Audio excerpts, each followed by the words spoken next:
Hi everyone, I am Meg Robbins, and today I wanted to do my presentation on the X-Files Origins miniseries. Just a little bit of background. It was co-written by Jody Hauser and Matthew Dow Smith, who are the artists of the IDW's main X-File comic series. So the X-File Origins is based on Mulder and Scully's teenage years and adolescence and how they kind of developed into the characters that they became. And the book was drawn by Chris Finoglio and Corinne Howe. And I think the cover art was also, it was the same, except for Matthew Dow Smith also contributed to the cover art. This was a really fun project for me. I grew up watching the X-Files.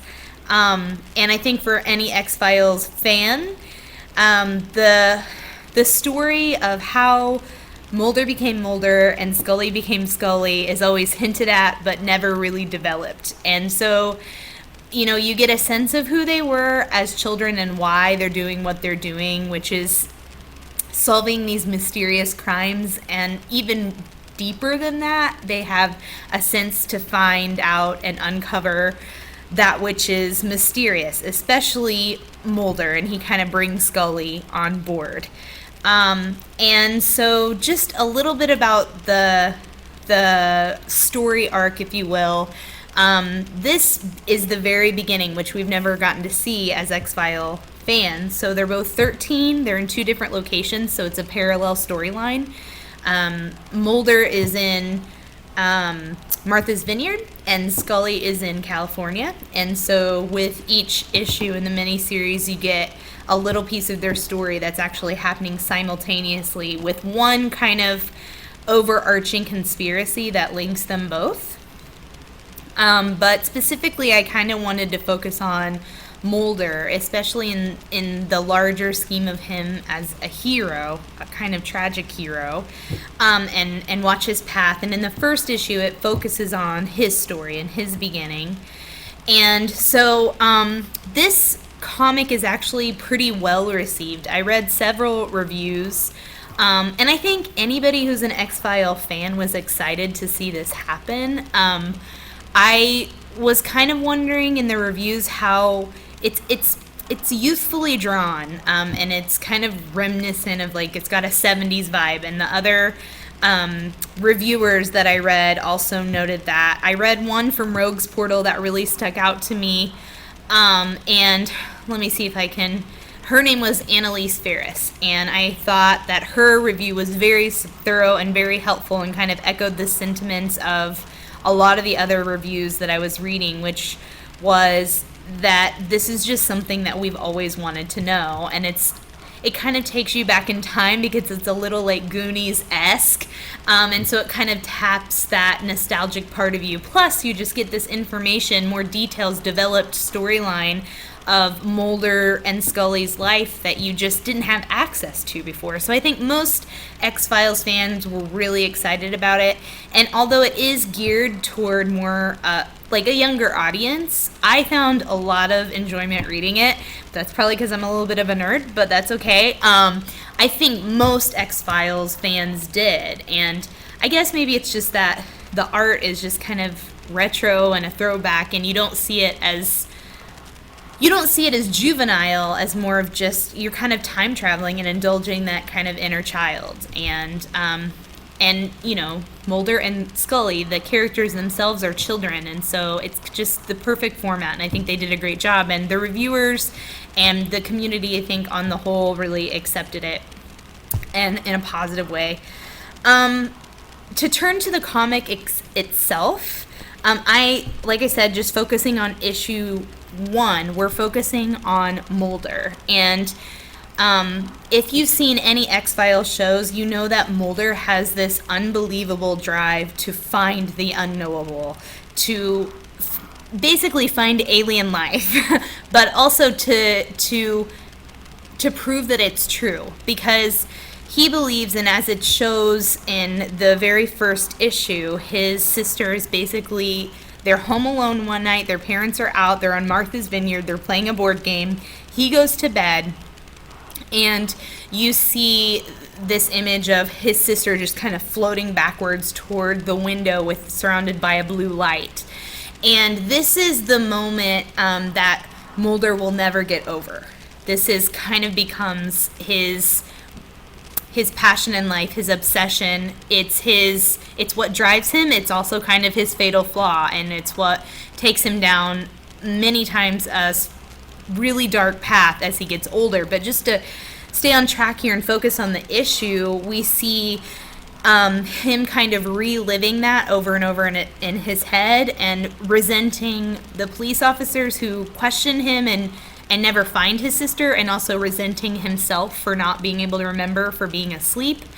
And this kind of encourages him to take matters into his own hands. He grabs his friends. They decide they're going to have this huge adventure, and they end up, with their flashlights sneaking out of the house at night, and they end up on a beach. And you can see Mulder's dark side and resentment that is burning from this wound, the loss of his sister and the depression now that exists in his family. And so in his it shows what he's thinking, much like Batman, the Batman comic that we just read. So it shows what he's thinking, and then also the bubbles, the dialogue. And so he's just got thoughts of resentment towards his friends for not really getting why they're there, and that this is a big deal to him.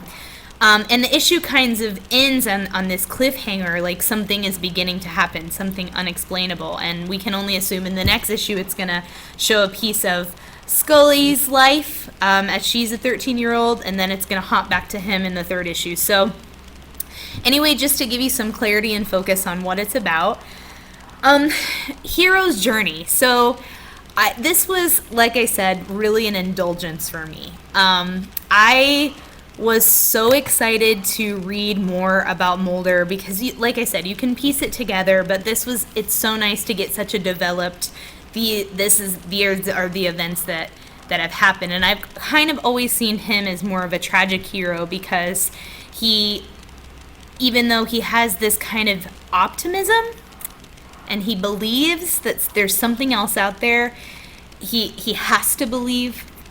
He wants his sister to be okay. Ultimately, he will blame himself if she's not okay. That kind of draws him forward, but it also leads him down a path of darkness and depression, and but it's also what pushes him out, and in a sense calls him to adventure. It's this kind of supernatural call to adventure. His sister is taken, doesn't know what happens to her, and it's this supernatural act that starts him on his path, where he kind of goes back and forth for a really, really long time. We only see this very limited perspective in the first issue. We kind of see the call to adventure, and then the first adventure he takes to his friends.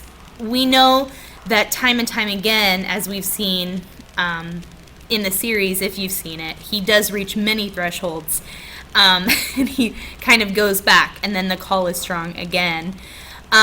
I think that obviously this is X-Files' origins, so they're focusing on the why. What called him to this dedicated life of this mission that he has to find the truth. He has to seek the truth, which is ultimately the truth about his sister. And so that's why that's why it's a fragmented part of his journey, is because that's really the focus, is this call to adventure. And so eventually I think